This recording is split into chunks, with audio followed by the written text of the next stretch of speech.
The Senate could be forced to sit without a break until the government's full tax cut plan is passed. Finance Minister Matthias Cormann will reportedly put a motion to the Senate, keeping them in the capital until the legislation is passed.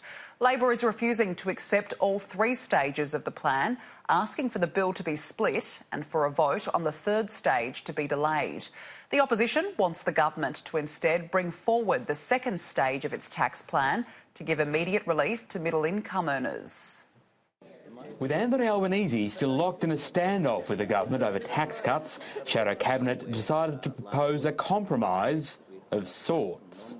This is a genuine approach by Labor, a constructive approach.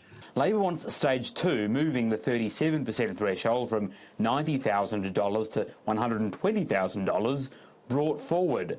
Which would bring forward tax cuts faster for those who need it and, importantly, those who will spend it to stimulate demand in the economy.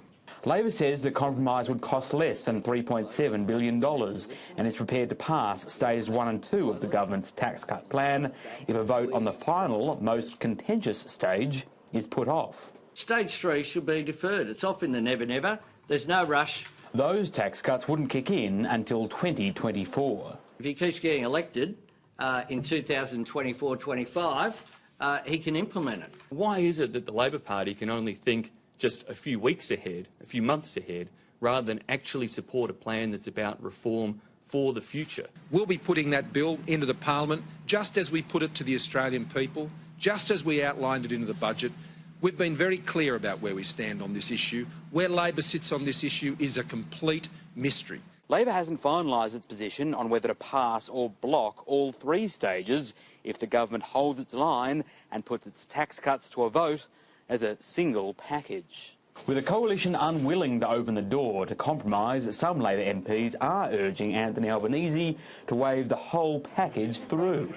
If we can't force the decoupling and the government wrongly insists on leaving the package as one, our only option is to support all of it or support none of it. And again, the latter option would deny low and middle income earners much needed tax relief. With Parliament set to return next week, the time is ticking for Labor to make a decision. James O'Doherty, Sky News, Canberra.